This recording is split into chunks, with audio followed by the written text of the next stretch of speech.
Perseteruan di antara Uya Kuya dan Jenis Karista dengan Medina Zain diketahui kian memanas. Pasalnya, Jenis dan Uya mendesak agar proses hukum kasus dugaan penipuan segera diusut, meski Medina diketahui kini tengah berada di rumah sakit jiwa.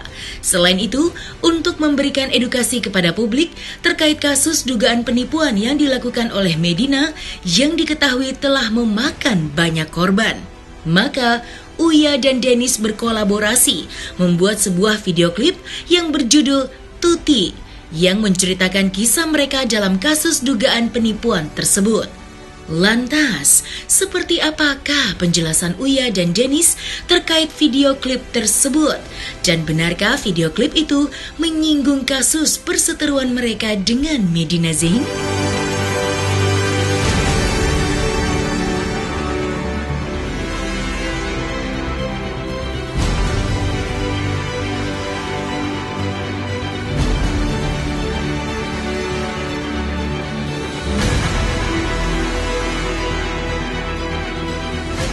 Jadi hari ini kita buat video klip gue sama Denis. Judulnya Tuti. Tuti, tukang tipu. Tuti, si tukang tipu. Tenang dong, santai. Suka Lo kayak dendam pribadi ya. Suka kebawa emosi gitu. Karena lagu ini menceritakan tentang seseorang yang suka flexing, suka pamer dengan barang-barang branded ternyata palsu. Tapi dia nipu orang dengan ngejual barang palsu. Oke, nah kalau ada kesamaan cerita atau tokoh dalam cerita ini dengan oknum tersebut, ini hanya fiktif belaka. Karena ini ada kreasi. Ini adalah karya anak bangsa dan isi lagunya juga bukan entertain doang, ada edukasi. Di dalamnya ada modus-modus penipuan yang bisa terjadi ya kayak. Kalau ada yang tersinggung jangan tersinggung karena kan ini kalau ada kesamaan cerita ini hanya fiktif belaka. Iya, tapi kalau ada yang tersinggung ya mau berarti ngerasa. Iya, gitu. Orang kan suka kepedean, kegeeran. Iya, gitu. tapi sebetulnya juga kita membuktikan lagu ini karena saya ingin membuktikan kalau saya juga bisa jadi artis juga. Karena kan saya selama ini kan dibilang katanya bukan artis, jadi saya sedih. Emang lu tukang sulap kan? Iya, jadi anak saya tuh nanya, papa nih bohongin aku ya, katanya papa selama ini artis, ternyata bukan. Jadi anak saya mau somasi saya. Anak saya mau kirim somasi, mau cari pengacara yang suka kirim somasi, jadi saya mau disomasi mas anak saya karena saya bohongin anak saya sama keluarga saya. Gue juga bohongin gue. Iya, makanya untuk membuktikan ini, makanya gue buat lagu ini biar gue dibilang artis. Tapi artis itu sesungguhnya artinya apa sih kak? Artis itu coba cari deh di Kamus Besar Bahasa Indonesia, ya kan? Ya semua orang yang memiliki karya pekerja seni. Nggak cuma pemain sinetron, ya, nggak cuma pemain film. Terus habis itu penyanyi juga. Nah, oke. Nah, kalau gini-gini bibir gue kering. Penyanyi kan udah lama kan? Penyanyi, gue kan pernah nyanyi, yeah. Pernah main sulap, pernah main sinetron, pernah main apa? Film. Oh, pernah main film? Pernah, di Malaysia juga pernah.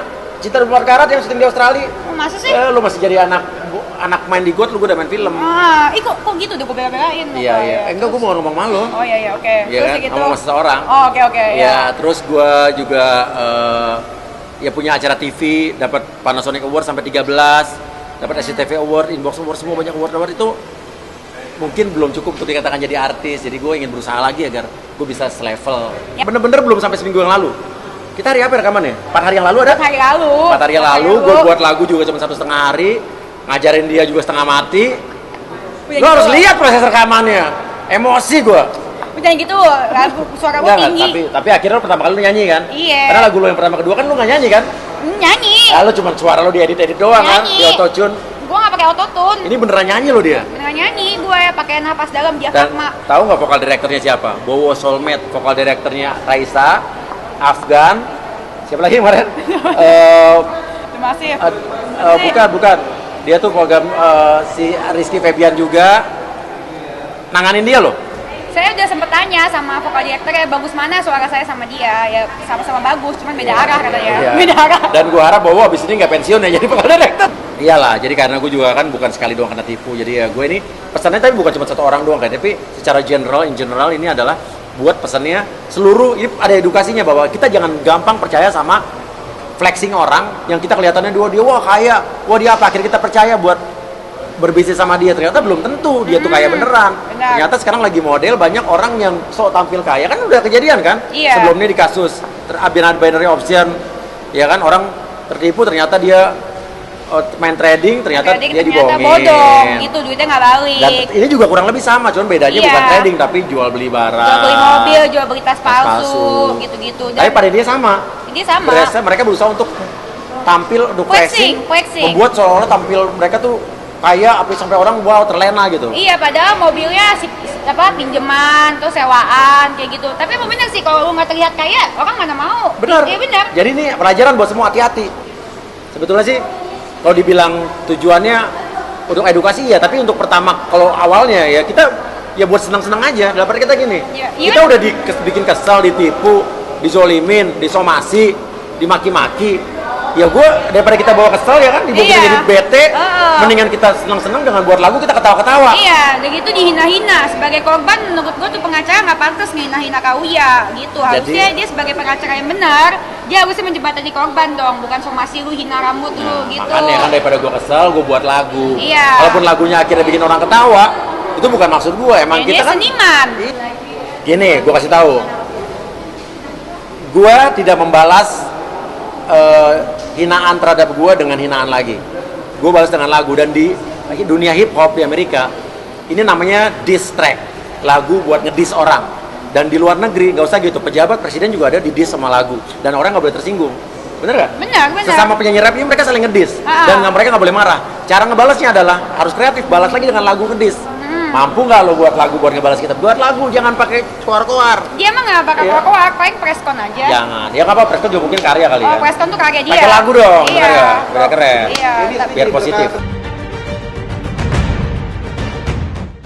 Meski telah mengetahui jika Medina Zain saat ini berada di rumah sakit jiwa, pasalnya Denis Karista kurang percaya jika Medina mengalami gangguan mental. Mengingat Medina diduga melakukan penipuan secara sadar dan berulang kali. Denis bahkan berkeinginan untuk mengunjungi Medina ke rumah sakit jiwa. Ia ingin melihat secara langsung apakah Medina tengah mengalami gangguan mental seperti yang diklaimnya selama ini. Uya Kuya juga sependapat dengan Denis. Menurutnya, orang yang mengalami gangguan mental tak bisa menghandle semua dokumen, kontrak, bahkan polemik hukum dengan mudah. Lain halnya dengan Denis, Uya justru mengaku tak ingin bertemu dengan Medina. Uya juga menyentil bahwa semua orang memungkinkan dirawat di rumah sakit, meski tak sedang sakit asalkan memiliki uang. Denis juga mendesak agar surat diagnosis yang menyatakan Medina mengalami gangguan mental segera dirilis. Alih-alih hanya keterangan rawat inap saja. Lantas, seperti apakah ungkapan kekesalan Uya dan Denis terhadap Medina yang diduga telah menipu mereka berdua? Pengen banget.